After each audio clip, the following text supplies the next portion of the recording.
Yo, What's up? we here. Valentine's Day. It is Happy Hearts Day, everybody. Lucas, how you doing, dude? I haven't seen you in a couple weeks. I haven't been able to make it. It's good to see you. How you feeling, brother? I'm doing better. I'm doing a lot better. Thanks to my friends and family that have been checking up on me and kind of giving me love and support. I've doing much better. Still kind of jittery at times, but I know you guys understand. So. No, you've been through a lot these last couple of weeks, man. And, this is the first time I get to talk to you. We've been able to chat. So you look good. You look like you're feeling good. I'm glad, hopefully we put all this behind us. We keep moving forward right here. We had a great episode tonight. I changed my hoodie and I'm ready to go. I got a fresh shirt on. We're good. I mean, your hair's growing back in and everything. So things are looking up. Yes. Excellent. All right. You have Queen Vampirus over on Twitch with 500 biddies. What's happening, Queen? Good to see you, kid. How's it going? Jet, Hunter, Jen. Hi, everybody. Go over to YouTube. We have Mr. Fourth Row. We have Trek Reviewer. We have D-Hort. How are we all doing this evening? Did I miss anybody? Oh, and Hunter. Can't forget about Hunter. Hunter.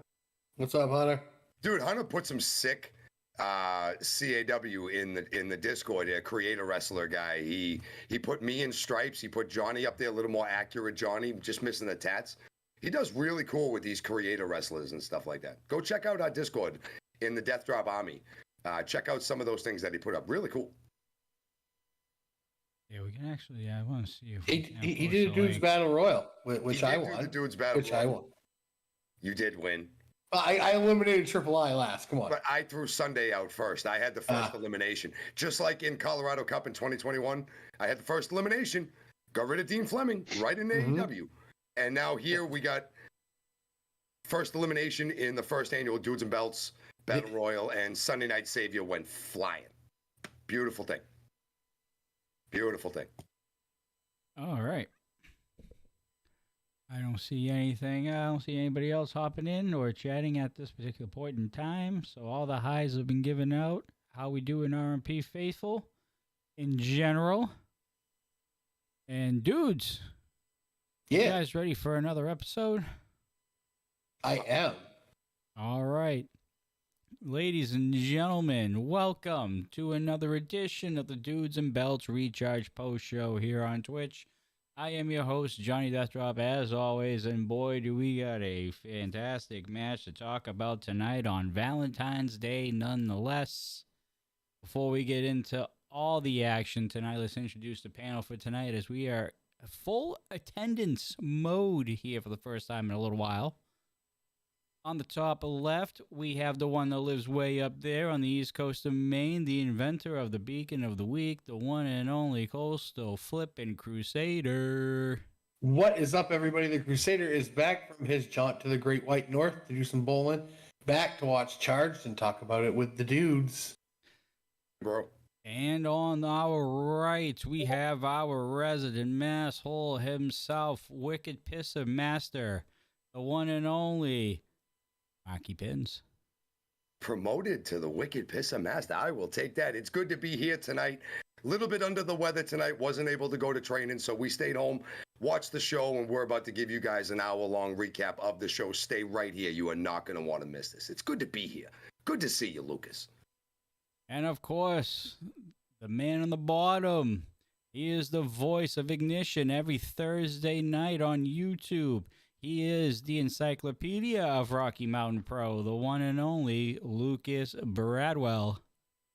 Hello, everyone. And yes, once again, we get to talk about another fantastic episode of Charged. So hunker down because I know we have a snowstorm coming in here to Colorado here in the next couple hours. So hunker down as we are going to get heated up for Charged. It's going to be 60 here on Thursday. Yeah. Screw you guys. We're going to have like 6 to 8 inches here. So. Oh, that's a dusting around these pots. You still go get your iced coffee in that. We've been getting that like every week, it seems like, though. So. Oh, so you're having a New England winter. Oh. Yeah. Yes. Hey, Marky, they found our winter. They did. We found like everybody else's almost early spring. It's been it's wonderful. Flip flop, wicked backwards. It's almost like a chunkler this year. Flip flop. Right. Before we continue, we have someone named John Corpus in YouTube chat saying hello, duders. Hey, we abide. How We you are doing, the John? dudes. Thank you for coming. And then we have Johnny Casanova in Twitch chat. Lucas, how was Drake's van?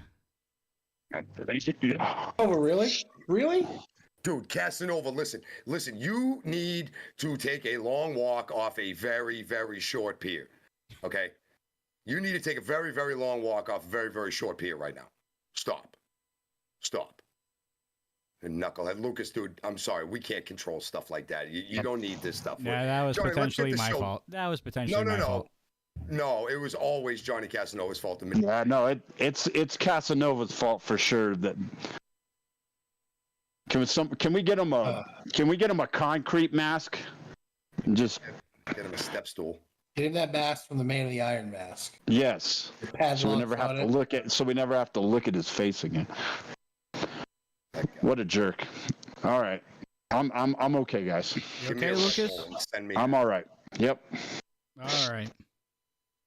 Let's begin, shall we? Starting off tonight's episode, we had a match that is part of the tag team elimination tournament that is going on.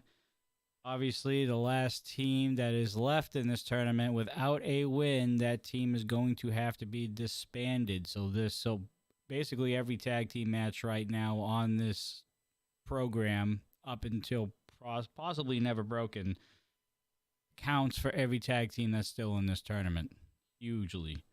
We have the 3-ring circus going up against your starting lineup. Marky, take it away. Yes, sir, I can. And your 3-ring circus comes out. Well, there's 3 of them. And tonight we need 2, so we see the game of paper, rock, scissors real quick. Sin Bodhi and Monster 9 taking the reins for the 3-ring circus against Kendrick and Briscoe over on your starting lineup. And I want to say one thing right now about Monster 9.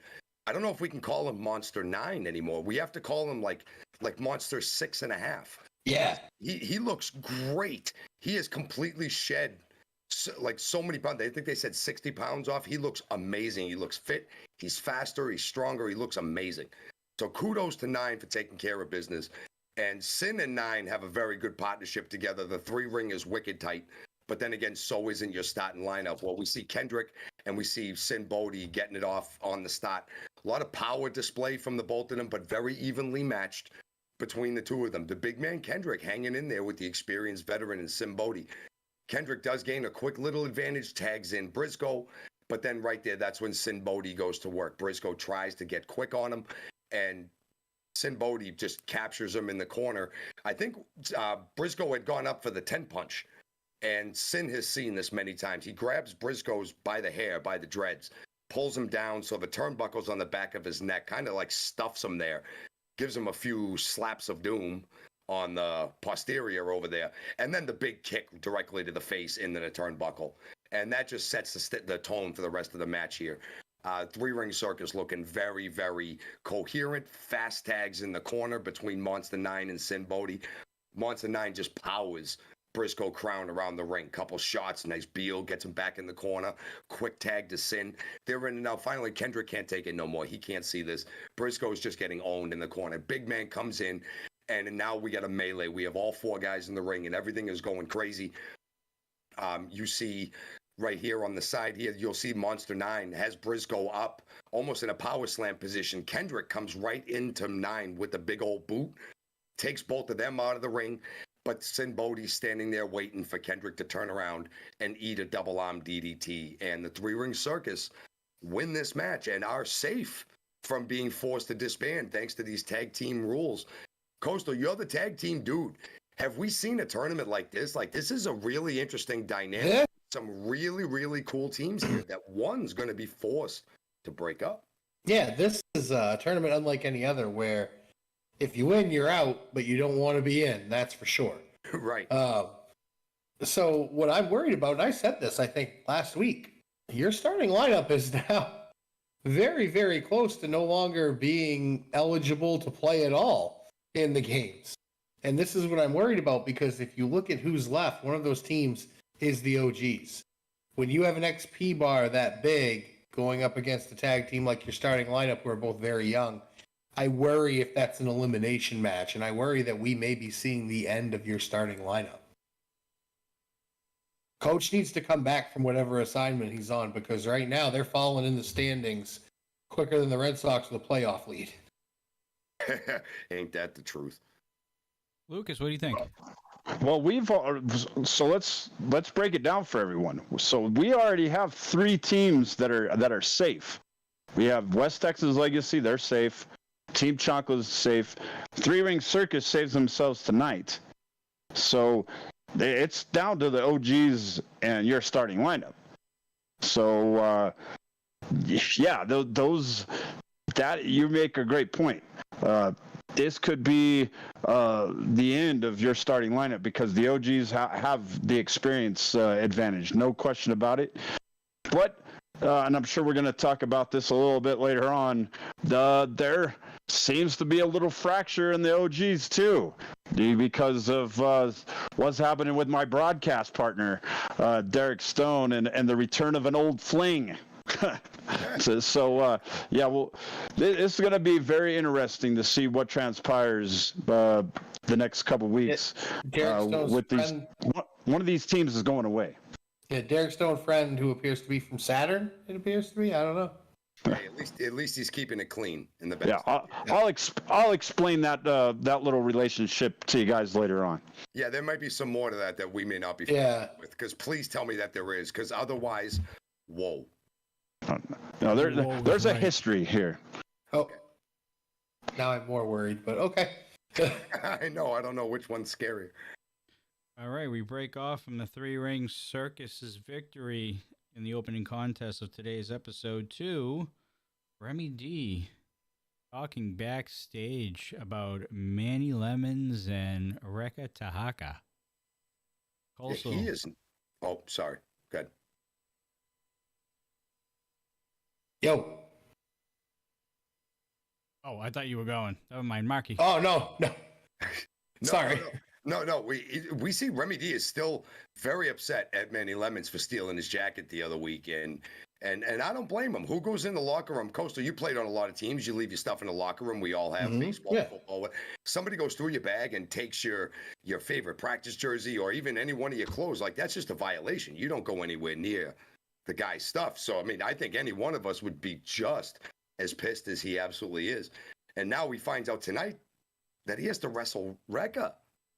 What do you think his mindset's at here? Like, is this advantage or disadvantage for Reka? Like, she's stepping in with the Charged Champion, which is awesome. But the Charged Champion's really pissed off right now. Yeah, I mean, you don't touch somebody else's gear. Number one, especially, and Remy D. You should just absolutely stay away from Remy's gear. It's all custom. It's couture. It is Remy only. Occasionally we see Sergey get to wear a piece, but that's Sergey, and Sergey has those chances, I guess. I think he hit that. Oh, Sergey. Yeah. Oh, you silly guy. You silly Sergey. No, but as we see later on tonight, I think that this did catch. I think Remy is so focused on Manny, and we'll see it later on tonight, that kind of looks past Reka, and it's kind of an afterthought as a way to Manny. But Reka going against Remy is very, I don't know if it's surprising, maybe softening up for a potential Lemmy-Remy match. That sounds very interesting. Lemon-Remy. That was good. That was good. No, but definitely you're right, Marky. Pissed off Remy D, pissed off Charged Champion. Does not bode well for anybody getting in that squared circle with Remy. No. Yeah, and I second the name change for Manny Lemons to Madeline Grapefruits. I'm down for that name change. So, but besides that, yeah, we saw Remy really fired up. He doesn't like anybody touching his gear, but I think it's the disrespect that's really bugging him. Lemons comes in and Reka Tahaka come in like they own the place. They haven't been here for years, and they come in like they run the place. And I think that really is getting to Remy. and you could tell just by these promos that he's fired up, and we see it even more when he steps foot in the ring with Rekka later on. It's Manny Lemon's better tread carefully where he's taken this rivalry to, because we see how Remy can get, when you kind of take cheap shots at him or disrespect him. We saw what he did with Curtis Cole, and Curtis Cole made that personal. Manny Lemons is starting to make this personal when you're going after something that Remy holds dear to his heart, and that's his fashion. That's one way that he makes his statement, and that's what we've came to love about Remy D, is that he comes out with this fashion, and Manny Lemons is sort of trying to take that away from him. Wait a second. Am I reading this correctly? Did Jet just go face on Casanova?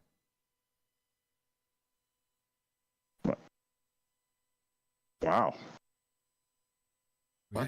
Read the Twitch chat. Oh,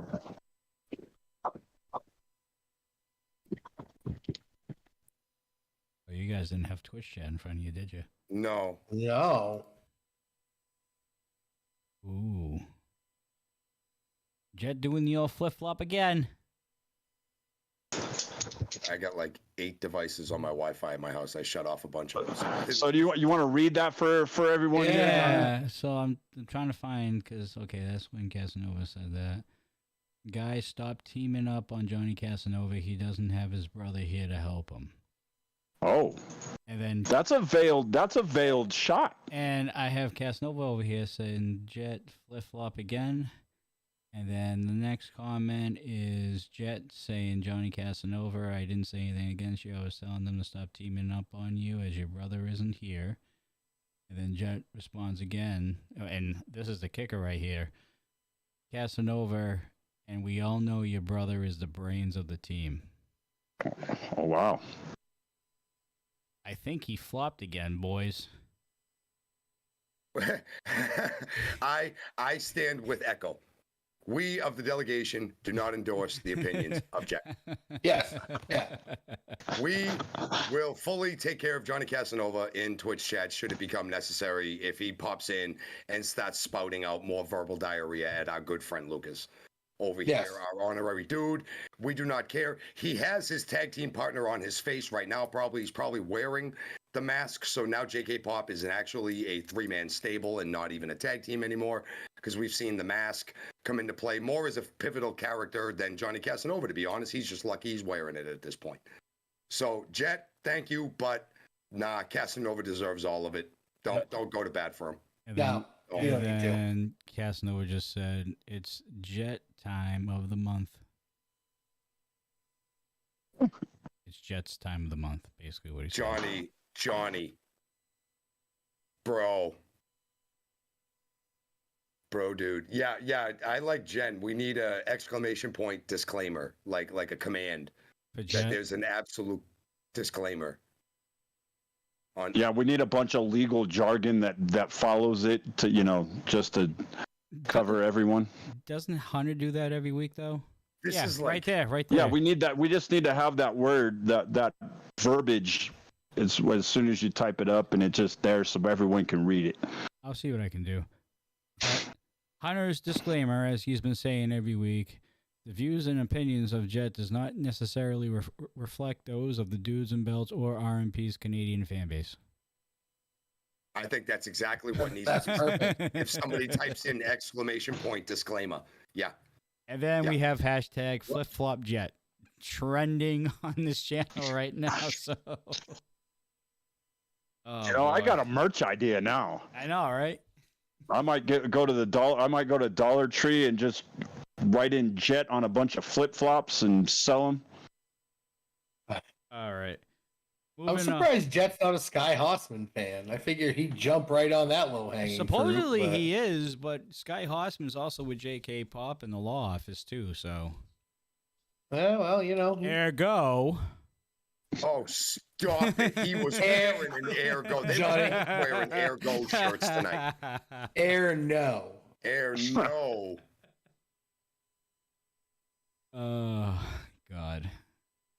started going off the rails. All right. No. Casanova, keep quiet. We're doing a show. All right, moving on. Another Chopper City workout for you, trying to get Bruce's mind back in order here. Guys, what did you think about this? Anyone? Go ahead, Mark. Anyone? Right, yeah. No, I haven't been here on charge. I didn't want to come in and like step on your feet about any of the stuff. It's just been No, go right ahead, dude. We don't have the exclamation point disclaimer command yet. I'll work on it this week, okay? I promise. We'll work on that. Yes, we'll definitely we'll get that going. But yeah, no, Atiba is not stopping with Bruce Wayne's. And he's playing a little bit of reverse psychology on the final boss, man. Like, you know, even Boss has seen where Atiba's been and how his actions have been fairly nefarious in the past, where he's kind of cleaning up that act a little bit recently. However, there's still that nugget that's going to be in the back of all of our heads going forward, that just be careful around Atiba. Well, it does seem like he does have general love for his friend Bruce Wayne's, but it's that tough love. We used to speak of that to that one that shall not be mentioned anymore that used to run the Legion. I was told I'm not allowed to mention his name before Brew will, like, Buffalo run me, and I'm not saying his name anymore. And probably Lilith, too. But yeah. Right. I do not want to make those two people angry at me. There's not enough 1,000 miles away that protects you from that. It's impossible. But, you know, I got to say here, I really think Atiba's doing the right thing for Bruce, but we don't know what the reason is behind it, I think, is the weird part about this. Do you guys have any, do you think it is trying to pull Boss to that side that Atiba has fallen onto? Or do we really think that he's just trying to get the boss? Because he blatantly insults Boss here. Instead of calling him the final boss, what did he call him? He calls him the entry-level associate instead of the final boss. I mean, funny? Yeah. Yes. However, that is going to fry Bruce Wayne's eggs.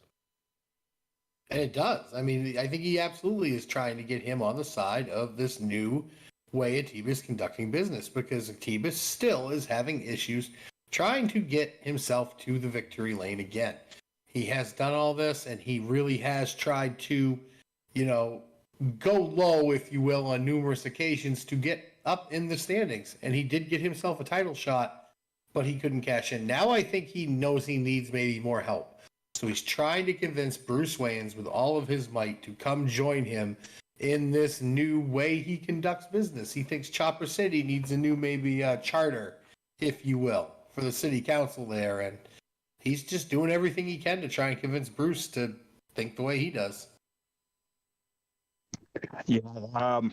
So Atiba is either trying to piss off Bruce because I think he knows that there is that level to Bruce, and he's trying to get it out in one of two ways. It's either to show him that he's going to be better by getting to that side that Atiba's embraced, or to just piss off Bruce so bad that Bruce is going to be that person.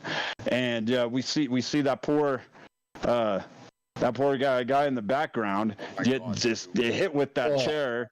And and Bruce looked to genuinely feel bad about it, and genuinely was like, what you made me do. So I definitely would say that Bruce is really trying to fight this. Is Atiba gonna have enough willpower, or let's say enough patience to continue this? Because I really think Bruce wants to do things the right way. He wants to hold himself to a higher standard, and that's obviously Atiba doesn't give a damn about that. So this is gonna be a battle of wills between these two. All right, we have to now talk about Maxine and Derek Stone. Yeah. Well, I'm going to turn over to Lucas here because that is a great idea. There is a little bit of history that Lucas has on so-called Maxine and Derek Stone. Yeah, so There's a lot of history between those two. I honestly, I will tell you, they were in a pretty serious relationship about 5 or 6 years ago. How serious? I don't know what. Derek, we've always known that Derek is a little, out there. Obviously, he's been able to rein it in, over the past year or so. I think the OGs have really kind of helped him,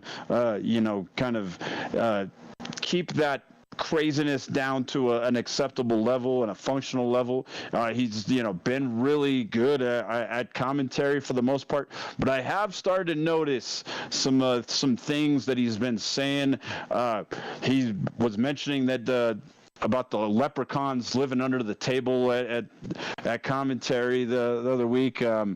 And I was out of state. I almost believed him. So I'm not the best one right now to talk about, the mental health. But Derek Stone has, like I said, he's had this relationship in the past with Maxine. He believes that Maxine is an actual object that can return affection, and I'm telling you,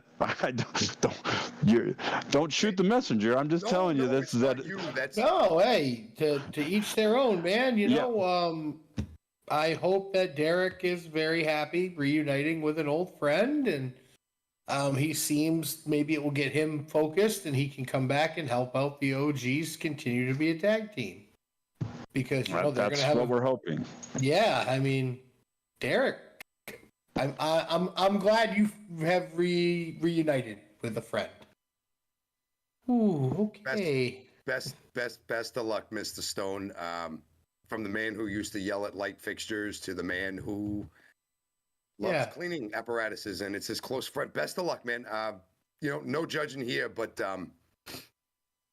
best of luck, dude. Maybe hope the OGs can get his head swept on clean, and then they can move forward. Do that. The juice in Planquet's cooler is not juice. If you keep drinking that all the time, it's not juice. Assists and bad decisions. Yeah. Before we continue on with the show, I do want to give a little update. We did hit a couple of severe lag spikes throughout the course of that discussion. It seems like we're leveling off now. So if that happens for any reason throughout the show, it's just the internet lagging out, hitting those lag spots. So just bear with us, folks. We greatly appreciate you guys as always, and let's continue on with the show. All right. Jet in YouTube's chat says it was nice to see that beautiful lady again. I didn't see any lady. I saw a broom. I saw a push broom. Yep. I have a green one at the bowling alley. Matches it perfectly. They should get together and have dust together.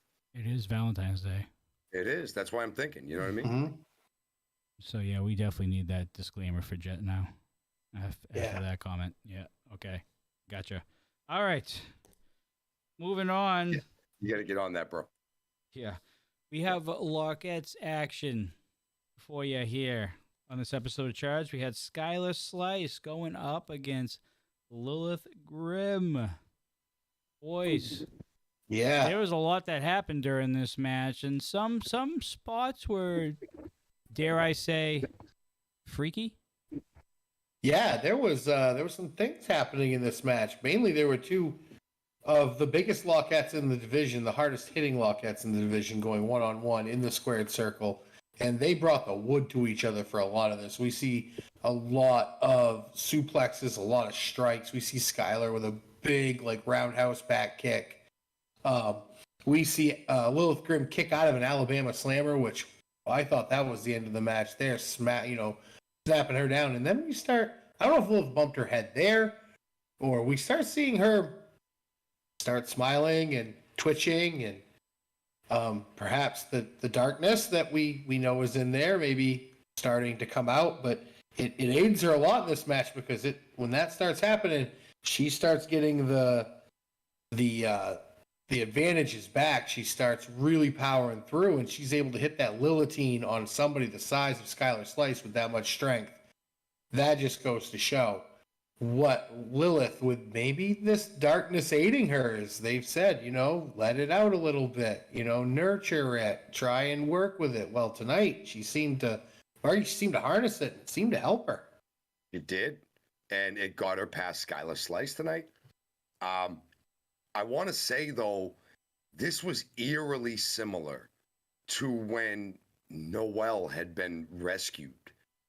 And then slowly she would hear the music or whatnot, and she would tweak very similarly. So the seeds are planted in there, and right now we have a lot of people kind of losing their own personal focus as they're doing things going forward, but finding something else, something different. Lilith found a way to get past Skylar Slice tonight. I don't know if she remembers all of the match because something might have taken over in her head for a little bit, but very surprising. We've seen Lilith be able to keep pretty good control of herself through this whole thing with Noelle and with dealing with the entire asylum. Lucas, do you think this is something? Is this that mask? Is it the mask? Is it the demon? Is it that coming out, or is a lot of this maybe Salem's in the whole asylum's influence? I think it's the old. I think it's the old demon Lilith Grimm fighting the Warhammer right now. I think it's an inner battle that's happening. But I do think that the Asylum is kind of ramping this up and maybe kind of helping this battle that Lilith's having with the inner self. I think they're kind of helping, kind of fuel the flames. It's going to be kind of tough for Lilith Grimm because we know that just how tough it was for her to kind of let that past go, and now that it's coming back, and you could tell she's fighting like hell within herself just to keep out this demon that wants to come out of her, and we're gonna see if she's got. We know that she's a very strong individual. Is she going to be mentally strong enough to kind of overcome everything that she's been through and that she's going through right now? That's a $64,000 question. I was going to have to keep tuning in and find out. We do have to go back to your tag team champions, as they were interrupting a phone call between La Isla, Echo, and Balaam. I'm not going to get too into it because I'll talk about the whole entire thing. I'm going to have you guys talk about exactly what happened. All that we know is that they were on some type of Skype call and phone call talking about the whole situation, and then all of a sudden, boom, JK Pop comes out of nowhere. JK Pop doing what JK Pop does, Yeah. Jumping people from behind. I did happen to notice that somebody wasn't wearing their face protector, so it can't be that bad if you have to wear it all the time. But, it's Johnny, so who knows? With those giant holes in it, it's barely protecting his face anyway. Yeah, well, Somebody ought to Three Stooges the guy real fast. Behind the referee's back, of course, because they just wipe out Echo. They just blindsided him. You could see it on the call. Echo and Balaam are talking. Balaam's leaving the gas station. He's on his way to wherever Echo was. I think Echo was at the Wimmer, just coming in. Right. Balaam's on his way. And then the next thing you know, Echo's flat on his face. JK Pop knocking him out. This is ridiculous. Coming up from behind him, attacking. You guys, you're really just making your own bed. Koyama and Casanova, You're making your own bed. Pretty soon, you're going to have to lie in it again. And you got away with one the last time. You kept your titles. It's going to be hard-pressed to do it again after this, especially when you keep poking the island, man. Eventually, you try to keep shoveling all the sand off the island. You're going to get to that bedrock, and any good Minecrafter knows you can't shovel bedrock. You can't pick rock bedrock. Bedrock stands tall. Bedrock stands firm. And right now, that's the strength that La Isla is going to bring to this next match, the strength of bedrock. I don't know if JK Pop I think they know what they're doing, but have they really faced a team that's going to bring what La Isla is going to bring to them, Lucas, do you think, at this point in time? Or are they just tempting fate? I don't think they have ever faced a team that they've been able to piss off as much as La Isla. And we've seen they've obviously gotten the best of everyone they've ever went up against, but this is a new level of desperation that I've seen out of JK Pop. They've done some very underhanded things, but the fact that they're just trying to get any kind of advantage they can get out of La Isla, and La Isla is not backing down one bit. As you can see, that Balaam Lynx is not a guy you want to piss off right now. He's at the top of his game, and he wants those tag team titles so bad. You can see that both him and Echo can almost taste that they're that close, and La Isla is just, I believe, at the very edge of getting the best of JK Pop, and I hope that they get an actual match where there's no shenanigans happening, or at the very least that those are counteracted. There's a way that there's an even playing field, because I feel if there is a level playing field, La Isla is going to get the best of JK Pop. Mm-hmm. All right. We have an intergender match to talk about here. And I think we definitely need to talk about, because there was definitely some miscommunications towards the end of this match on all sides. Yeah. Rekka Tahaka going one-on-one with your charge champion, Remy D. To me, this seemed more like a glorified handicap match, Marky, to me. I mean, you got Manny Lemons on the outside, who absolutely was distracting Remy through a lot of this match. Unfortunately, Ref Benny never really had control over what was going on outside. We start the match out, Rekka hops back out, and really, it's that kind of bait, and they're really using the Manny advantage, is what I'm going to call it. And anybody knows it doesn't matter how hard you are. If you have to have one eye looking one way and one eye on the other, and you got somebody who is as talented as Rekka is and as strong, you need both eyes. And that's a real reason why for a lot of this match, Rekka did have an advantage, because Manny's on the outside and Remy is always having to keep one eye over there. Remy's done this long enough now and has been a champ long enough now to know if somebody's on the outside, they are going to try and get involved. And we see it a lot here. Yes, Rekka does hit some very powerful moves in this match. I just honestly don't think Remy's focus was there 100%. I think this was a setup from the beginning, and we see it at the end of this match. We see that really all Rekka wanted to do was kind of bait Remy in there, and then we see Manny hop in with the belt. I mean, hits Rekka with the belt. That should have been a disqualification right there. As soon as the belt came in, I think the match should have stopped. Right in front of the ref. It was right in front of him, dude. And, I refed a show not long ago where somebody tried that. And your first job as a ref, you got to get that belt out of there. You may not be able to get the guy. You got to get that belt out of there. And Benny did not. And he did not ring the bell. I mean, thankfully, Remy got the win. Remy thought quickly, ducked, covered up, got that 1, 2, 3, But now the story continues here with Manny hitting Rekka in the face with the charge. Yeah. I'm with you 100%, Coastal. I think this whole thing was a setup from moment one. When Rekka asked for this match against the charge champion, I think this was a setup from moment one. This is something they wanted to wear Remy down, make him look and fight, like you said, basically a handicap match where one's on the outside and one's just in. It's almost like they just had to tag in. That was kind of like what we saw, even though they didn't tag. It was very similar to that. I think this whole thing was a setup. I think it's mind games towards Remy D.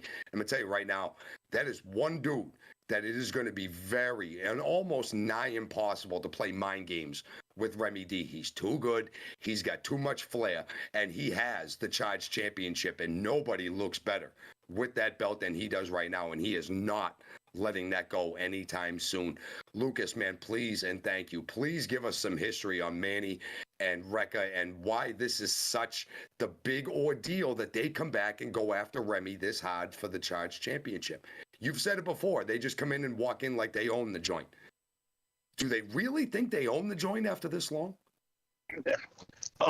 With those two egos, yeah, they absolutely do. To me, I don't think this loss deterred Manny Lemons or Rekka from what I believe they came here to accomplish, and that's to, I think that's to become the Charge champion for Manny Lemons. I really think that's what he wants. I think he wants to come in here kind of as an outsider and to get one of the most prestigious titles here at Rocky Mountain Pro. That would be a big statement. And the fact that he's got his own wife fighting Remy D for him. He knows. I've said it before, and I'll say it again. Rekka wears the pants in that family. There's no doubt about that. And yes. She's got the nickname the Samoan Savage, and there's a reason they call her. She is a savage, and we see a lot of that demonstrated here tonight in this matchup. It's the fact that they even lose the match via disqualification, but you can see Manny Lemons still comes in and puts the boots to Remy even after the match. This is not going to deter him. They still believe that they are coming in and they're running this show. They totally believe that. I've known Manny Lemons for a long time. This guy, at times he can be delusional with his thinking, but he doesn't lack confidence. And with Rekka, by his side, who can blame him?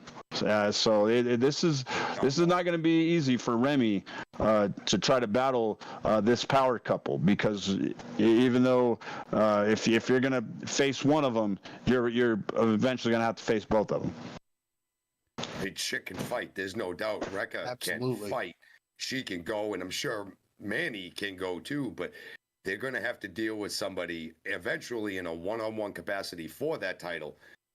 Wouldn't it be funny if Rekka got the title shot before Manny did? And then what? I mean, Remy D said it out of his own mouth. He would never slap a lady, but he would slap the taste out of a tramp's mouth. So, his words, and he took care of business tonight. He did get the pin. He did get the win. And that infuriated them after the match. So, story continues. We will have to watch more of this. All right. We're going to backtrack just a tad because I definitely missed a comment over on YouTube. Lucas, do you have something to tell us? There is no truth to that. Are you sure? Because there was this Swiffer jet that I was kind of having an eye for, but that's another story. But no, Maxine, that's all. What? That's all. So Derek Stone. I have Twitch chat up. I have no idea what you're talking. D Hort 13 said Maxine and Lucas used to date. D. What? I didn't do it. I don't know. No, we didn't. Don't shoot the messenger here. No. I've been happily married to an actual human woman for 25 years, so I'm innocent. Fair. You sure it wasn't just a one-night thing, Lucas? Hey, you don't. You're gonna hurt Derek's feelings. Yeah. If Derek ever found out, I'd really be in trouble. No, we're not talking about a one dustpan fling. We're not talking about that on the show. Move on. And you have to commentate with him on Thursday. That's awkward. Yeah. So, thanks a lot, guys. Derek Dustbuster Stone. All right. Moving on. We have more JK Pop shenanigans again, as Balaam finally made it to the Wimmer and started getting revenge for his buddy Echo, but numbers are too much. Once again, JK Pop doing JK Pop things. We really, really don't like it, but guys, they orchestrated a way to get both of La Isla tonight. They knew they were separated, and they used one to lure the other one there. They had the numbers game. Marky, we hate it, but man, they're good at what they do, huh? They really are. I mean, you got to sing the praises when they're due. as much as I can't stand it. I'm tired of seeing it. It's got to come to an end. But until it does, they are going to ride this train from the beginning to the end of the line and not pay to get back on to go back home the next time. It's classic JK Poppery. It's exactly what they do better than so many others, and they're going to pay for it. They've been doing it for this long. They've been getting away with it for this long. Many teams have tried. Many teams have failed to take those titles away from JK Pop and knock them back into mediocre status, not these elevated guys that use every single advantage every single week, pull at heartstrings, and then puke them back up all over us. La Isla's time is almost here. I agree 100%. Anything else, Lucas, on that? No, I think we've pretty much talked to, La Isla is they're just getting more fuel from JK Pop right now. I think JK Pop's making a mistake. I think they're just getting La Isla more fired up. So they're going to get theirs. That's all I can say. Well, I can tell you right now, if anything goes sour over on JK Pop's side, Preston's going to find a loophole. Oh, 100%. He reads their contracts more than he reads his own, checkbook probably. He's found every single avenue of advancement any single time an opportunity has presented itself to improve himself or the faction. And I'm telling you, they're going to be hard pressed to find something like that against La Isla. You'd be very hard pressed. These fellas go out there, all they do is put in the hard work, go out there and get it done. It's going to be really hard to find a loophole against these two guys. All right, we are now on the main event of the evening, and how appropriate is it that it is the St. Valentine's Massacre street fight between Damon Ace and Curtis Cole, our favorite villain, going up against Dax Draper and Mercury Yaden. Is it just me, or does it seem like Curtis Cole's the guy the little brother that picked on the two big guys and then had to go find Big Brother to help him out in this scenario? It really does. In this scenario, yes. There's been a few famous fights on St. Valentine's Day. As we know, one of them was at rock bottom way back in the 2000s, and somebody ended up in the Mississippi River. I distinctly remember that. This one, no one wound up in the Colorado. But man, what a knockdown dragout it was. And you tell it was going to be that way from the very beginning when none of the guys came out of their normal gear. They came out ready to go to war, and that's what they did. Yaden and Draper come out with a whole tin full of toys. This match is in the ring for a total of, I think, about 3 seconds before everybody piles out and just starts using everything around them to hit people with. We saw hockey sticks. We saw trash cans. We saw many, many big, powerful moves. We saw Damon Ace and Curtis Cole actually work together quite well and see a corner splash Irish whip into a contra code, which I thought, well, that could have got them a pinfall right there. Yep. Then we see, kind of interesting that we see Damon Ace square off with Draper, and then we see the tag dudes, who we haven't seen go one-on-one in a very long time. We're doing some rivalries, but we see Curtis Cole, and as much as he gave Yaden crap for cheating, what's the first thing that Cole pulls out of his trunks? Those big brass knucks we see him have. He goes to Yaden with him. Yaden's too smart for that. He knows all Cole's tricks because he taught him most of them. And then he dispatches Cole, but then, Damon Ace gets in the ring. He finds the knocks, uses the knocks. You don't get up from a Damon Ace brass knuckle punch. I'm sorry. Game over. Marky, you could have counted to 50 if you were that official. Unfortunately for Dak Draper, getting hit by Damon Ace is tough enough. Getting hit by a loaded right hand of Damon Ace is completely and utterly unconquerable. No, it's the bad guys get the W here, Marky. The bad guys get the W here. They did, but to be honest, I think the whole faithful won tonight. We got to watch just a street fight where there was just no rules. Yaden came out in khakis and dress shoes to fight. And my God, when you mentioned that the tag dudes had a moment, I want to go back to that moment for a minute. You know, Yaden's been pretty fired up lately with Damon Ace, but don't think for 3.5 seconds that he has forgotten all of the shenanigans and garbage that Curtis Cole has brought into his life in 2022. There's a long list. The list of Yaden, of all the things that Cole did to him, is long. So that is true. When Yaden saw that moment to get in the ring, he did it with gusto and with a massive adrenaline shot. It was good to see him go in there and take out Curtis Cole, dispatch him out the side, but he didn't get that brass knucks out of there. And you're right, Ace picks it up. And when Damon Ace puts brass knucks in his hand, it's just over. I mean, Dak Draper come running in with the hockey stick, one of my favorite weapons. Damon Ace brought in the damn hockey stick. That was cool to see. I like the hockey stick. But not enough against the right hand, and Dak was out cold, and the match ends up right then and there. But we didn't see Damon and Yaden. We didn't really see Dak versus Cole. We saw a bona fide fight tonight, and that was pretty cool. We don't often see big street fights and big fights like this on Charge. This was a cool way. The crowd was into it. Everybody was screaming and yelling. Action was everywhere. Yaden got tossed out of the ring a couple times, went face first into a barricade a few times. The action was wicked hot and heavy here. Lucas, another great episode of Charge, ending with a damn street fight, weapons everywhere. It almost felt like NRW pay-per-view in the main event tonight. Yeah.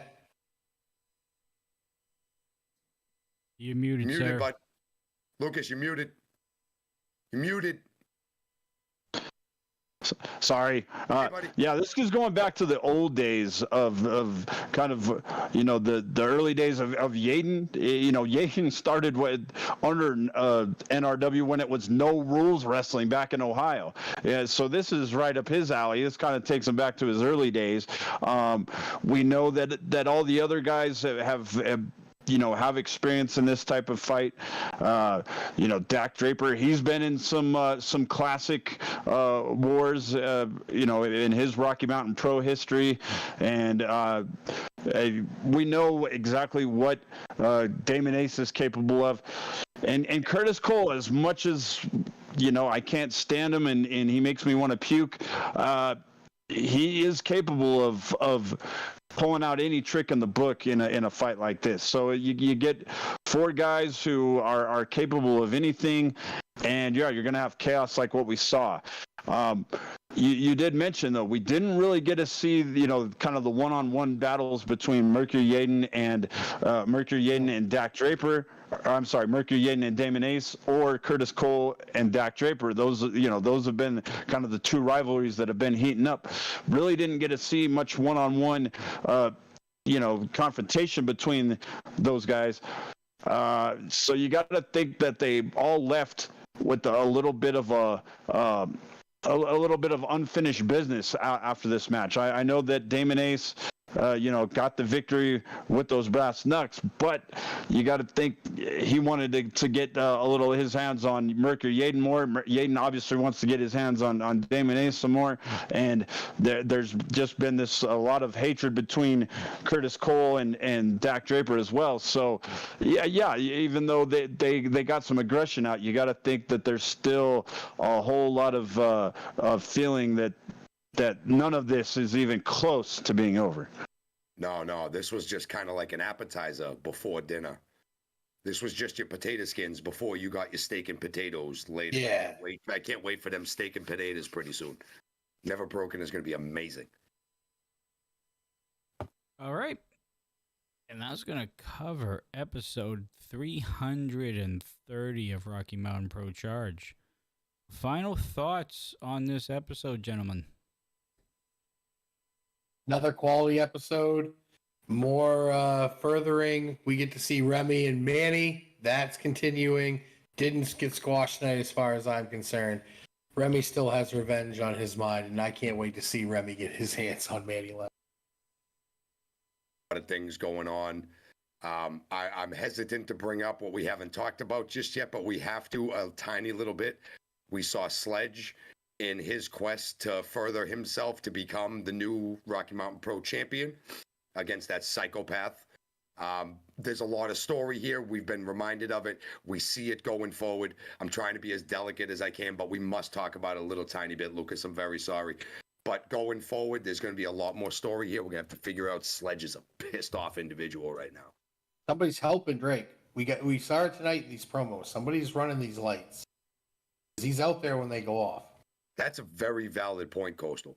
That's a very valid point. He's been out there each time when somebody has killed them lights, and he's been able to take that advantage. Who is running? Let's not talk about it anymore, please. I'm sorry. Sorry. We're trying to do the journalist thing, and sorry, man. All right, we done. Okay.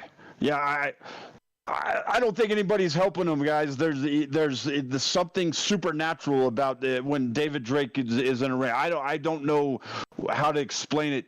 I witnessed it firsthand. There's something. The guy is pure evil, and he can. I don't know what's going on, but there's nobody helping him. He's.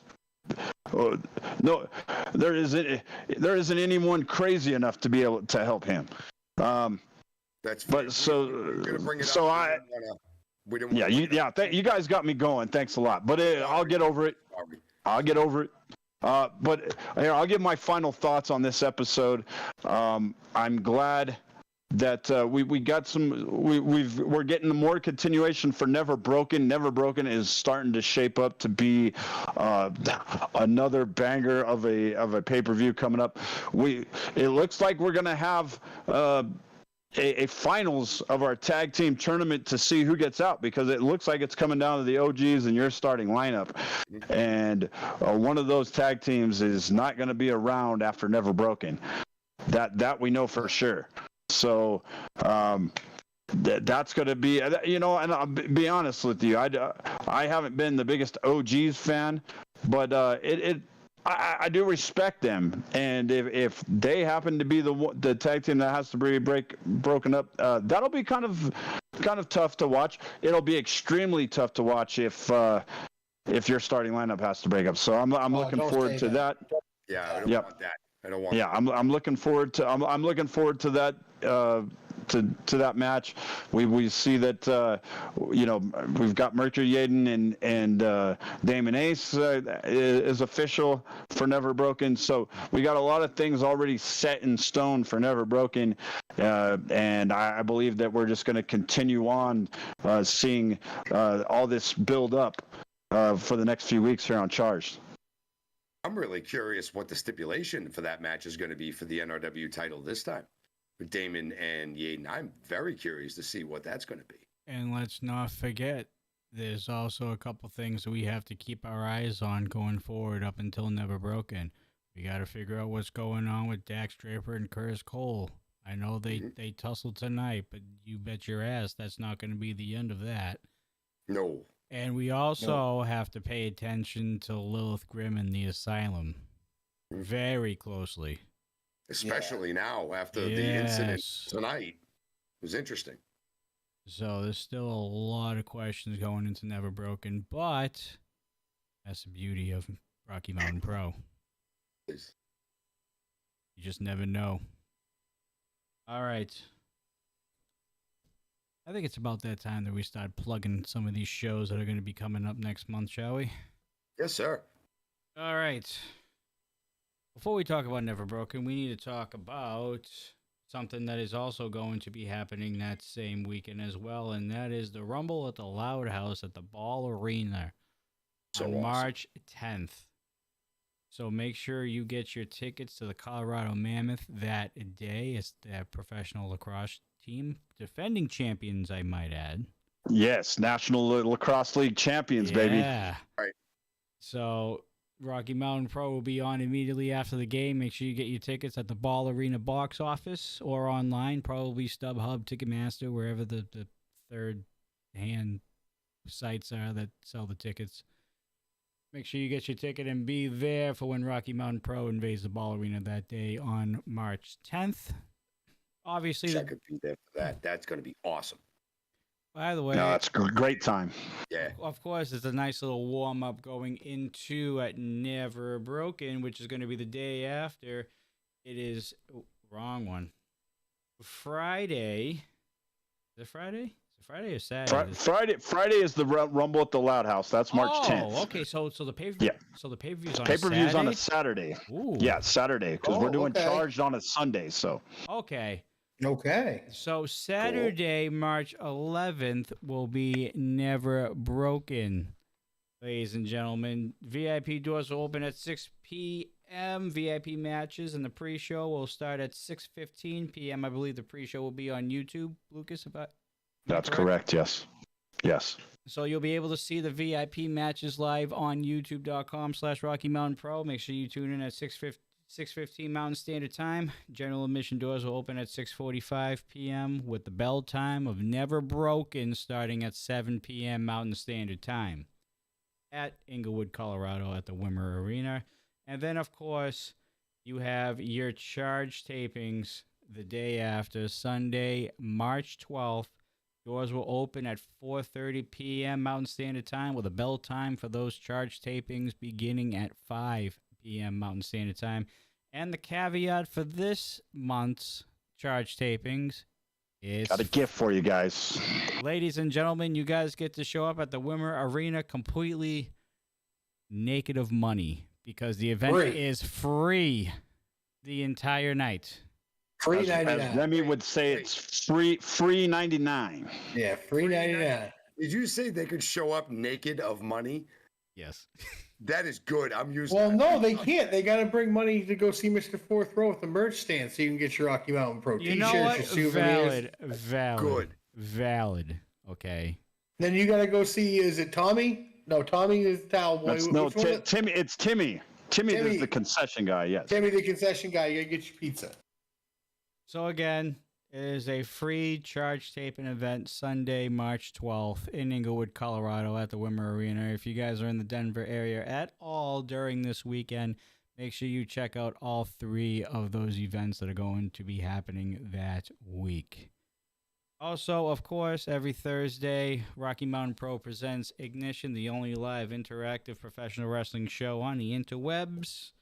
That starts at 6:15 Mountain Standard Time, which is the pre-show, with the first match and bell time at 6:30 p.m. Mountain Standard Time over at the Wimmer Arena, or it will be live on YouTube like it is every Thursday night on youtube.com/Rocky Mountain Pro. And of course, after that, you have your Dudes and Belts Reignited post show where we cover everything that happens during that entire night at 8 p.m. Mountain Standard Time. Also, if you guys are just tuning in or have been out of the loop for a little while, the Rocky Mountain Pro Rewind is back. The Dudes and Bells present the Rocky Mountain Pro Rewind every Sunday night at 7 p.m. Mountain Standard Time. 9 p.m. on the East Coast, of course, 2 hours behind or 2 hours ahead of the Mountain Time. So if you're on the East Coast with any of these times, just go 2 hours ahead, and that is the time slot that you will be watching all of this action. And of course, this will be the first time in probably the next 3 or 4 weeks to remind everybody to make sure you have your memberships paid for. Because next month, ladies and gentlemen, we are going to have our first membership-only stream with an R&P talent. So, if you are not a member by March, you will not be able to participate in this membership-only stream with the Rocky Mountain Pro talent. But, of course, you know, as long as you get the membership in before such dates and times and months, you'll be available to do that every month, because that is going to be a once-a-month thing that we're going to be doing here on youtube.com/Rocky Mountain Pro. And make that a little teaser for you. I don't know exactly who is going to be joining us. Actually, you know what? I do know. Just haven't set it up yet. So make sure you pay attention to all the social media platforms, whether it's Rocky Mountain Pro at the Rocky Mountain Pro or myself at Johnny Deathdrop on all social media platforms. Make sure you follow all those social accounts, and that is how you will be updated on any changes of events or times or cancellations or anything like that. So that is what's cooking, ladies and gentlemen. So make sure you have your YouTube memberships paid by March. Other than that, I I think that's it. I think I'm going to be getting used to that for a little while. So, boys, you have anything else? Final thoughts on tonight's show itself as a whole? Can't wait for next week's. Good shows every week. Charge, we got Ignition coming up on Thursday night. Come watch us do that. Yep. Lucas Don't forget. commentary. Yep. Don't forget, guys. We're gonna see a confrontation between the two number one contenders to the Ignition Championship, Zamore and Balaam Lynx. That's right. Face off, correct? Yeah, I believe it. Yeah, I believe it's going to be some kind of confrontation, some kind of face-off. Those two are going to be looking each other in the eye. Yeah. One hell of a match when those two bulls get in the ring against each other, fighting for the Ignition Championship. My God, that's going to be great. And then Echo goes in Twitch chat. Don't forget that Balaam and I still have a bone or two to pick with JK Pop. They got the whole box of milk bones to pick with JK Pop at this point in time, and I hope that they grind them all up into powder and take those belts away from They got that Flintstones bone, the one that Fred had at the drive-in movie. That's the bone he's got. Yes. Right, that's the bone. It's like huge. And Casanova's stupid mask in the eye holes. All right, YouTube, we're going to sign off with you guys tonight. We thank you guys so much for watching Dudes and Belts Recharge. As always, for myself, Johnny Deathdrop, Coastal Crusader, Marky Pins, and the voice of Ignition himself, Lucas Bradwell. We will see you guys on Thursday for another episode of Ignition and another episode of the Dudes and Belts Reignited Post Show. As always, folks, stay safe, stay classy, and we'll see y'all in the next one. Take care, folks.